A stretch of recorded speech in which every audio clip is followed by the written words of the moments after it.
కొత్త ట్రెండ్ వచ్చింది బ్రదర్. మొగుళ్ళను చంపుతున్న భార్యలు. రంకు మొగుడు కోసం పెళ్లి చేసుకున్న భర్తనే ప్లాన్ వేసి మరీ చంపేస్తున్నారు. పెళ్ళయ్యి పెళ్ళాల చేతిలో చావడం కంటే కూడా బ్రహ్మచారిలా బ్రతకటమే మేలు అనుకుంటున్నారు చాలామంది యువకులు.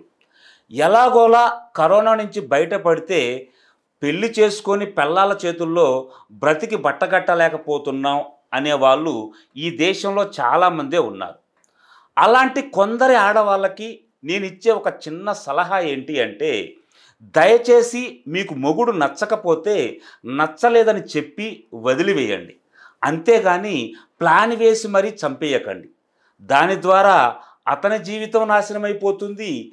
తర్వాత పోలీసులకు చిక్కి మీ జీవితం సర్వనాశనం అయిపోతుంది. కామానికి ఇంత ప్రాధాన్యత ఇవ్వడం అవసరం అంటారా? ఆలోచించండి.